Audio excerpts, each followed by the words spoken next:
है आप तक मीडिया नेटवर्क। हमारे साथ ग्राम प्रधान जी हैं। आइए इनसे पहले इनका परिचय जानते हैं, उसके बाद से अब ये चुनाव जीत चुके हैं, तो जीत के बाद इनका क्या कदम रहेगा अपनी पंचायत की तरफ, उस पर चर्चा किया जाएगा। पहले आप परिचय दीजिए सर। मेरा नाम डॉक्टर आर.एन. यादव है। जी मैं शुरू से ही बाहर पढ़ाई लिखाई किया हूँ। जी उसके बाद सबसे निचले तबके से मैंने अपनी राजनीति का स्टार्ट किया। जी गरीबों की सेवा कैसे की जाती है, मैंने उस पर फोकस किया बिल्कुल। और उसके लिए मैंने लड़ना चालू किया।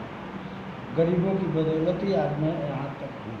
जी हमारा लक्ष्य है जो सबसे निचले तबके का है उसको लाभ पहुँचे। बीजेपी का भी यही है सर।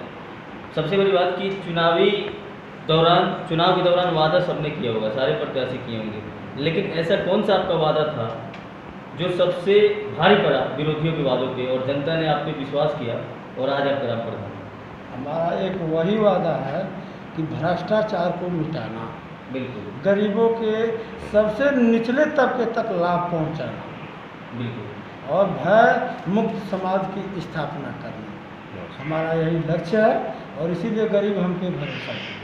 जी, गरीब भरोसा किए हैं और जनता मालिक है, जनता ही जनार्दन है लोकतंत्र की। जनता जिसको चाहेगी सेहरा बांधेगी और जिसके सर से चाहेगी उतारेगी। लेकिन इसके लिए आपके दिमाग में ऐसी कौन सी योजना है कि आप गरीबों तक, कतार में खड़ा अंतिम व्यक्ति तक योजना का लाभ पहुंचाएंगे? क्या योजना है आपके दिमाग में? इस समय सबसे हर गांव की समस्या है जन वितरण प्रणाली। बिल्कुल हाँ। जन वितरण प्रणाली में जो सबसे निचले तबके के लोग हैं उनका राशन कार्ड आज तक नहीं बना है। और हमारा लक्ष्य है कि सबको गवर्नमेंट की जो योजना है उस रेट पे सबके यहाँ गल्ला मिले, निर्धारित मूल्य पे, और सबको गल्ला मिले जो उस पात्र हैं। बिल्कुल यही हमारा लक्ष्य है जी।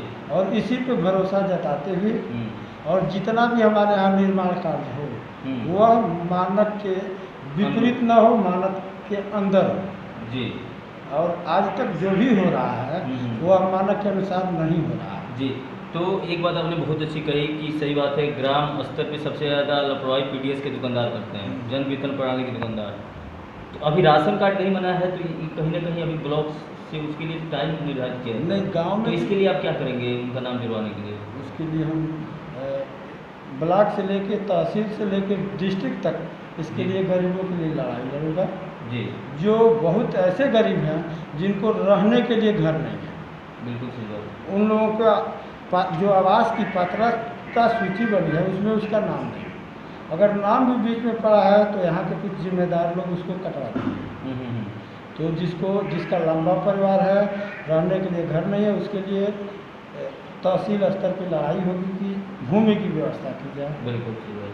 उसके बाद से उनकी जो भी समस्याएं हैं उसके लिए यहाँ से लेके जिले तक, हो सकता है कि शासन तक। इस गांव की सबसे बड़ी समस्या है कि परसा सिरसिया एहतमाली में आज तक चकबंदी नहीं हुआ है। चकबंदी कराना है, चकबंदी हो जाएगा तो सबके लिए लगभग हो सकता है कि रहने का जमीन की व्यवस्था हो जाए। बिल्कुल, मतलब प्राथमिकता आपकी ये रहे कि गरीबों को घर मिले। हाँ बिल्कुल, प्रधानमंत्री भी ऐसा ही चाहते हैं कि प्रत्येक गरीब के पास अपना एक घर हो।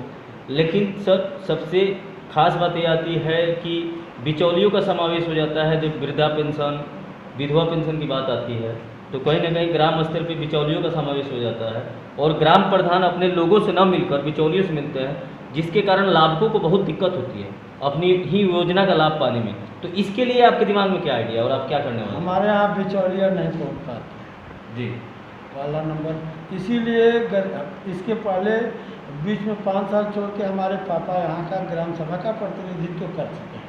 जी तो उस समय लोग हमारे विषय में भली भांति जानते हैं जी कि उनके यहाँ बिचौलिया नहीं पहुँच पाते जी।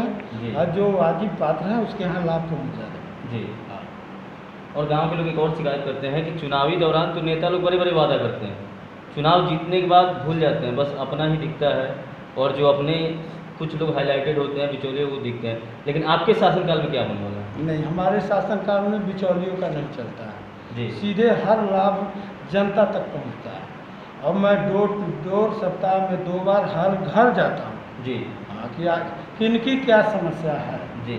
आप खुद समस्या ढूंढ निकालेंगे अपनी पंचायत में क्या समस्या है, और आज आप जीते हैं तो इसमें जनता कहीं ना कहीं बहुत बड़ा श्रेय है सर, बहुत बड़ा। क्योंकि आपकी तो इच्छा है काम करना। जब तक जनता वोट नहीं देगी तब तक आप प्रधान नहीं बन सकते हैं। तो जनता को क्या कहना चाहते हैं चैनल के माध्यम से? जनता को मैं धन्यवाद देता हूँ। जी अपना कीमती वोट जी हमको जनता दी है, जी अपने कामों के लिए दी है। जी जो हमसे पसीना हमारे लिए बहाया है उसके लिए खून बहाऊंगा। बिल्कुल सर। जनता की जितनी भी योजना है उसकी समय समय उसके यहाँ पहुँच जाएगी। जी। और आपके बारे में एक चीज़ हमने और सुना है कि आप पेशे से पत्रकार भी हैं, तो इस चुनाव में क्योंकि एक पत्रकार समाज सेवा करता है, निःशुल्क ही समाज सेवा करता है, उससे ज़्यादा मेरे ध्यान से कोई नहीं कर सकता है, तो इसका कितना फायदा मिला है चुनाव में, पंचायत चुनाव में? देखिए, मैं पत्रकार के साथ पहले डॉक्टर हूँ। ठीक। वो अभी मैं झोला छाप नहीं हूँ। जी जी बिल्कुल। डिग्री होल्डर डॉक्टर हूँ। जी। मैं आज भी 10 से 20 पेशेंट देखता हूँ, जिससे निःशुल्क देखता हूँ, पैसा किसी से नहीं लेता हूँ। ठीक। यहाँ बैठे तो या तमघीर रोड आवास पर बैठे तो जी वह निःशुल्क देखता हूँ। बिल्कुल। जी। और हमारे अंदर किसी कहीं गुटबाजी नहीं रहती है। वह किसी भी जाति धर्म से हो, अगर मानव है तो मानवता के साथ मैं उससे पेश आता हूँ। बिल्कुल। हमारी यही जी सबसे बड़ी सोच है। जी। हमारे अंदर जो भी जातिवाद का नाम लेता है उससे मैं नफरत करता हूँ। नहीं सर, तो हमने भी देखा है, हमने बहुत सारा सर्वे किया है कि अगर त्रिस्तरीय पंचायत चुनाव होता है तो उसमें क्षेत्र और जातिवाद की बात आती है। हमारे अंदर नहीं, तो आपके अंदर नहीं आती है, तो फिर अगर आप क्षेत्र में जाते हैं तो इस समस्या से तो जूझना पड़ता होगा। कुछ नहीं जूझना पड़ता है, निष्पक्ष ही लोग आपको काम देख के, भावना दे के वोट करते हैं। जी चलिए, आप देख रहे थे डॉक्टर साहब को जिनकी काफ़ी अच्छी भावना है, और इनका एक ही कहना है कि जो भी लाभुक होंगे, चाहे वो किसी भी जाति से हों, किसी भी परिवार से हों, उन तक अगर वो योजना के पात्र हैं तो लाभों को लाभ मेरे द्वारा पहुंचाया जाएगा। और हमारे क्षेत्र की जनता को समस्या बताने के लिए मेरे पास नहीं आना होगा, मैं खुद डोर टू डोर जाकर समस्या लेके आऊँगा और उसकी आवाज़ जिला से लेके, तहसील से लेके ब्लॉक स्तर तक उठाऊँगा, और पंचायत में सारे काम सुलभ होने वाले हैं। आप तक मीडिया नेटवर्क पे मैं विकास तिवारी, कैमरा मैन मनीष तिवारी।